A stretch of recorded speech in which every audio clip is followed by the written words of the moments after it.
नमस्कार, बुलेटिन में आपका स्वागत है। मैं हूं आपके साथ आशा सरमाल। चलिए शुरुआत करते हैं बुलेटिन की। केंद्रीय रिजर्व पुलिस बल ने आज राजधानी रायपुर के बूढ़ा तालाब में वर्षगांठ बनाई है और बूढ़ा तालाब में इस कार्यक्रम का आयोजन किया गया और कार्यक्रम का उद्देश्य सीआरपीएफ के जवानों का उत्साहवर्धन नहीं। सीआरपीएफ के डिप्टी कमांडर नीरज कुमार ने बताया कि इस अवसर पर जनता को सीआरपीएफ के जवानों से मिलने का अवसर मिलता है और जवान भी आम जनता से रूबरू होते हैं।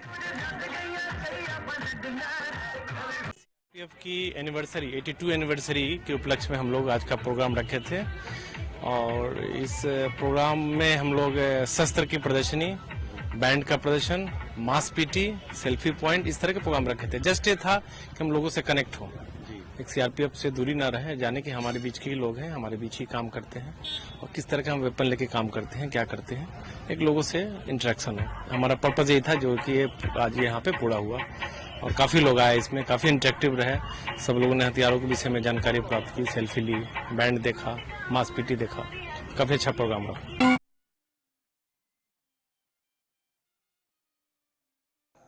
किसान आत्महत्या मामले को लेकर कांग्रेस के सचिव व प्रदेश प्रवक्ता विकास तिवारी ने बीजेपी पर आरोप लगाते हुए कहा कि किसान आत्महत्या मामले को लेकर बीजेपी झूठा आरोप लगा रही है। बीजेपी के नेता गुटबाजी के चलते मानसिक दिवालियापन से गुजर रहे हैं और इसलिए इस तरह के बयानबाजी कर रहे हैं और भारतीय जनता पार्टी के किसानों के जो यहां पर मौत पर गड़ियाल आंसू बहा रहे हैं। कहने का तात्पर्य यह है कि भारतीय जनता पार्टी पर लगातार आरोप जो है वो कांग्रेस पार्टी लगाती हुई नजर आ रही है कि भारतीय जनता पार्टी जिस तरह से बयानबाजी कर रही है वो गड़ियाली आंसू हैं।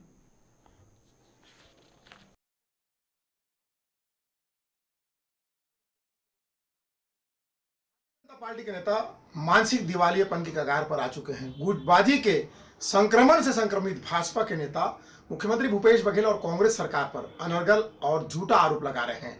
किसान आत्महत्या की बात लें तो रमन सिंह के शासनकाल के आखिरी साल में 800 से अधिक किसानों ने प्रदेश में आत्महत्या की और उनके गृह जिले के किसान ने तो यह तक कहा था आत्महत्या के पहले बने करे रमन। किसानों की दुर्दशा करने वाली भारतीय जनता पार्टी आज जो घड़ियाली आंसू बहा रही है, उन्हें किसानों को अगर इतनी चिंता है तो पूर्व मुख्यमंत्री डॉक्टर रमन सिंह समेत भाजपा के नेता किसान जो आंदोलनरत है दिल्ली में, उनका समर्थन करें। प्रदेश में जो अब 15 साल के बदहाली के बाद मुख्यमंत्री भूपेश बघेल के शासनकाल में खुशहाली आई है, यह भारतीय जनता पार्टी के कमीशन खोर नेताओं को नागवार गुजर रहा है। खुद का कमीशन बंद हो गया, जनता को वह राहत में नहीं दे सकते जिस प्रकार आज महंगाई के समय मोदी सरकार की किसी भी व्यक्ति के लिए आत्महत्या करना बहुत बड़ी बात होती है। आत्महत्या की घटना कोई छोटी मोटी सामान्य घटना नहीं होती है और पिछले 2 साल में प्रदेश में निराशा और हताशा का जो वातावरण बना है, जिसके कारण बड़ी संख्या में किसान और युवा वर्ग आत्महत्या कर रहे हैं, मजदूर आत्महत्या कर रहे हैं। राजीव न्याय योजना के तहत में बोनस की राशि नहीं मिली है, पूरी तरह से कर्ज माफ नहीं हुआ है। नकली कीटनाशक और खाद बीज के चलते प्रदेश के किसानों की फसल बर्बाद हो रही है। ये बहुत ही ऐसे महत्वपूर्ण कारण है जिसके कारण आज बड़ी संख्या में किसानों ने आत्महत्या किया और सरकार ने जिस तरीके से धान खरीदी के दौरान रकबा काटने के कारण भी कई किसानों ने आत्महत्या किया। सारे मामलों की सूक्ष्मता से जांच होनी चाहिए और सबसे महत्वपूर्ण बात यह कि सरकार इस मामले में पर्दा डालने का प्रयास क्यों कर रही है। प्रदेश के युवा बेरोजगार बैठे, उनको रोजगार नहीं मिल रहा है, ना बेरोजगारी भत्ता मिल रहा है, तो इस बारे में सारी चीजों में पर्दा डालने का, छुपाने का विषय नहीं है। चलिए अब आपको मंत्री से भी रूबरू करवा देते हैं क्योंकि कैबिनेट मंत्री लगातार सरकार को घेरते हुए भी नजर आए हैं और किन किन मुद्दों पर इन्होंने सरकार को घेरने की कोशिश की है, इन्हीं से खास बातचीत हुई है हमारे संवाददाता की। क्या कुछ बातचीत हुई है, देख लीजिए। लगातार सदन का कार्यवाही जारी है। कई सदन के बीच में सरकार और विपक्ष के बीच कई मुद्दों को लेकर के लगातार तूतूमय की जारी है और हमारे साथ में दिग्गज जो नेता हैं और चर्चित नेता हमारे साथ मौजूद हैं। अजय चंद्राकर जी, उनसे जानना चाहेंगे किस तरीके के सदन में भी जो चल रही है चर्चाएं, सरकार का आरोप है कि बीजेपी जो है चर्चा करना नहीं चाहती, सदन में बात में भग जाती है, इस तरीके के बयान आ रहे कांग्रेस से। सदन चलाना सरकार का पहला दायित्व है, विपक्ष उसमें मदद करता है।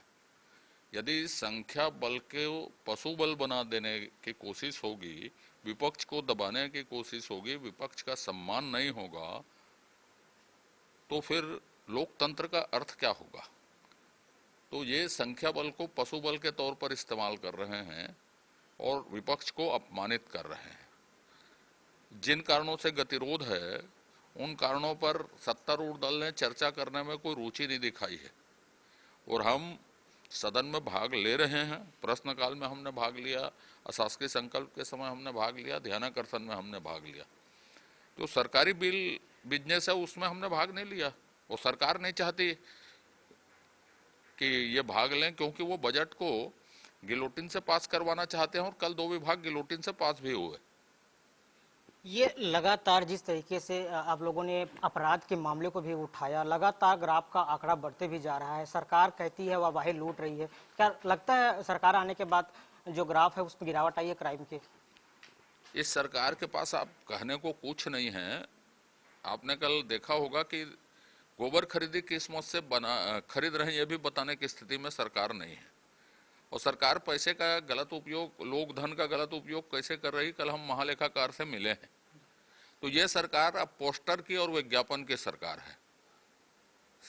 और मैंने बजट को पॉकेट मनी और कट मनी कहा है, बस उसकी सरकार है। बजट भी इसीलिए बनाया गया है। लगातार छत्तीसगढ़ की भूपेश सरकार है, बोलते हैं कि हम कृषि पे आधारित है और हम छत्तीसगढ़िया की सरकार हैं। कैसे इसे देख रहे हैं? क्या लगता है कि आने से जो जिस तरीके से किसानों के हित की बात करती है, ऐसा कुछ हो पाया है? किसानों के हित के लिए यदि उनको कुछ करना है तो 35,000 बिजली कनेक्शन हैं। 1918 तक बिजली कनेक्शन के लिए कोई लक्ष्य नहीं होता था। आज की तारीख में कोटा पद्धति हो गई कि 35,000 किसी पंप को स्थायी करने के लिए बजट नहीं है, साल मात्र 150 करोड़ रुपया है उसमें। दूसरी बात, 1 लाख से ज्यादा स्थायी कनेक्शन, वो अस्थायी कनेक्शन को भी स्थायी करे। हमारे समय में अस्थायी कनेक्शन नाम की चीजें बंद हो गई थी। 2 साल का बोनस देंगे करके ये सरकार आई है, तो 2 साल का बोनस दे दे। लोक धन का दुरुपयोग, 3,64,000 मीट्रिक टन धान सड़ गया, 1,300 करोड़ रुपए का नुकसान। अपने खजाने पर चूना लगाने वाली सरकार ये पहली सरकार है। अब इनके पास बोलने को कुछ नहीं, इनका एक ही लाइन है कि साहब हमको इसमें पैसा मिलना चाहिए, उसमें पैसा मिलना चाहिए केंद्र सरकार से। आपने घोषणा पत्र केंद्र सरकार से पूछ कर नहीं बनाया था। आप कोई भी आंकड़ा रखें, 12% है, 14% है, 18% है, ये नहीं चलेगा। आपने 2 साल में 36,000 करोड़ रुपया कर्ज लिया। 18 साल का कर्ज है 40,000 करोड़, तो 2 साल का कर्ज 36,000 करोड़ और मार्च तक वो 40,000 करोड़ हो जाएगा, बराबर हो जाएगा। तो केंद्र सरकार के बजट से यदि इनको तुलना करनी है अपनी आर्थिक स्थिति की, तो इस विधानसभा में केंद्र सरकार के बजट, रक्षा, विदेश, रेल जैसे मंत्रालय, जो प्रतिरक्षा, ये सब जो केंद्र के विषय हैं, उस पर भी चर्चा हो जाए छत्तीसगढ़ के बजट में। हम तैयार हैं उसके लिए। ये सत्ता में आने से पहले गंगा जल की कसम खा करके शराब बंदी का इन्होंने वादा किया था, लेकिन लगातार शराबबंदी आप लोग मुद्दा उठाते रहे। एक तरफ सरकार जो है शराब बंद नहीं हो रही है, ये सदन में ये मामला उठाया आप लोगों ने। 5,500 करोड़ रुपये ये सरकार शराब से कमाती है। मुख्यमंत्री जी ने बजट भाषण में कहा है 600 करोड़ रुपया शेष से मिलेगा, माने दारू में शेष लगा, शराब में। उसी शेष के दुरुपयोग के बारे में कल हम लेखाकार के पास गए थे। तो शराबबंदी यदि करनी होती तो नाटक करने की जरूरत नहीं है। कल मेरी चर्चा थी नशा मुक्ति और नशा मुक्ति के बाद पुनर्वास की। सूखा नशा, गीला नशा, शराब, इसमें लगातार उत्तरोत्तर वृद्धि, और देश के 5वें राज्यों में से सबसे तेजी से जिसमें नशा बढ़ रहा है उसमें छत्तीसगढ़ है। तो भूपेश बघेल सरकार के पास कहने को कोई उपलब्धि नहीं है। पोस्टर की सरकार है, विज्ञापन की सरकार है। तो खास बातचीत के लिए हमारे साथ पूर्व मंत्री चंद्राकर जी मौजूद थे, और जिस तरीके से सरकार आने के बाद में उन्होंने कई ऐसे आरोप जो लगाए हैं, ये तो देखना होगा कि आने वाले समय में किस तरीके से विपक्ष जो है फिर हावी होती है, ये तो आने वाला समय ही बताएगा। कैमरामैन किशन साहू के साथ शंभू राय, जगह 24 न्यूज, रायपुर। तो स्वास्थ्य विभाग द्वारा जिले में 31 मार्च तक स्वास्थ्य केंद्र एवं चाइल्ड जो कि सेंटर है, यहाँ पर चॉइस सेंटर बनाए गए हैं। आयुष्मान कार्ड वहां पर बनाए जा रहे हैं। तो आयुष्मान अभियान के कार्ड लगातार आवश्यक दस्तावेज उसके लिए चाहिए, आधार कार्ड चाहिए, राशन कार्ड चाहिए, मोबाइल नंबर आपको लाना अनिवार्य होगा। आयुष्मान कार्ड बनाए जाने के लिए Aadhaar card, ration card, mobile number और उसके साथ ही सामुदायिक स्वास्थ्य केंद्र नवागढ़, बरेला, इन जगहों पर ये काउंटर बनाए गए हैं जहां पर आम जनता पहुंच रही है और आयुष्मान के कार्ड बनाए जा रहे हैं। आयुष्मान कार्ड और खूबचंद बघेल जी स्वास्थ्य योजना दोनों जो साथ साथ उनके कार्ड की जो तैयारी चल रही है, तो उसमें सभी जो हमारे पात्रता प्राप्त जो लोग हैं उनका कार्ड बनवाने का जो है उसके लिए हमें नए निर्देश मिले हैं। इस हमारे चॉइस सेंटर और जो आधार जहाँ पर एनरोलमेंट सेंटर्स हैं वहाँ पर भी काम किया जा सकता है। तो हमने उन सबको निर्देशित कर दिया है ताकि ज़्यादा से ज़्यादा जगह पर ये सुविधा लोगों को मिले। तो राजनंदा गांव की प्रदेश कांग्रेस कमेटी के संयुक्त महासचिव जितेंद्र मुदलियार द्वारा राजनंदा ब्लॉक के विभिन्न ग्रामों में हो रहे पेयजल एवं निस्तारी की समस्या के संबंध में जिलाधीश टॉपेश्वर वर्मा को अवगत करवाते हुए ज्ञापन सौंपा गया। तो पेयजल एवं निस्तारी की समस्या को देखते हुए जिलाधीश वर्मा ने तत्काल संबंधित अधिकारियों से दूरभाष पर चर्चा की। क्षेत्र में ईरा जल संयंत्र में पानी की कमी होने के कारण 48 गांव, लगभग 24 गांव सुरगी क्षेत्र के और इधर सिंगोला क्षेत्र के लगभग 48 गांवों में अभी निस्तारी और पानी का पेयजल की समस्या उत्पन्न हो गई, जिसके लिए हम लोगों ने जिलाधीश महोदय से मुलाकात की। पूर्व के भांति इस बार भी खरखरा से पानी की मांग हम लोगों ने की है। खरखरा के माध्यम से पानी आएगा तो इधर जो उसरी बोर्ड वाला पैच है, सुरगी वाला पैच है, उसमें लोगों को निस्तारी और पेयजल की व्यवस्था हो पाएगी। और ईरा के लिए भी हम लोगों ने मोगरा बैराज से पानी मांगा है, जिसमें ईरा से पानी ईरा में अगर पेयजल आएगा पानी मोगरा बैराज से तो पेयजल और निस्तारी की लगभग 24 गाँव की वहाँ भी समस्या खत्म होगी और लोगों को पेयजल और निस्तारी के लिए पानी मिल पाएगा। तो मुंगेली जिले में कांग्रेस के अनुसूचित जाति मोर्चा प्रकोष्ठ ने आंदोलन कर बढ़ रही महंगाई पर चर्चा की और रोष दिखाया है, क्योंकि यहां पर जिस तरह से महंगाई बढ़ती जा रही है, कांग्रेस पार्टी लगातार विपक्ष में देखी जा रही है और पदार्थों के लगातार बढ़ रहे मूल्यों की वजह से भी लोग परेशान यहां पर हैं।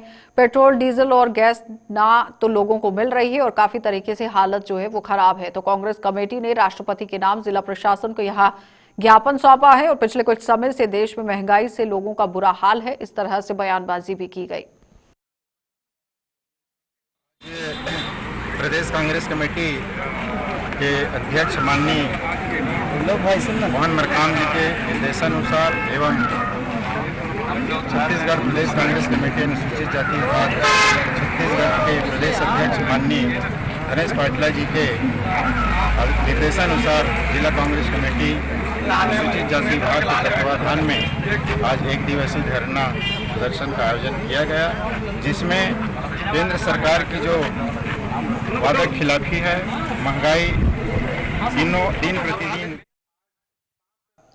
तो शक्ति पुलिस ने महिला को धमकी देकर दुष्कर्म करने वाले जो आरोपी हैं जेठ को यहां पर गिरफ्तार कर लिया है और उनका नाम चेत पटेल है। 4 मार्च को महिला ने थाने में आकर रिपोर्ट दर्ज कराई थी और उनके खिलाफ यहां पर मुकदमा भी चलाने की कोशिश की गई थी। 2019 में जान से मारने की धमकी भी देकर बाड़ी के दुष्कर्म यहां पर करने की कोशिश की गई थी, लेकिन उसी को लेकर अब यहां पुलिस पूरी तरह से कार्यवाही में जुट गई है।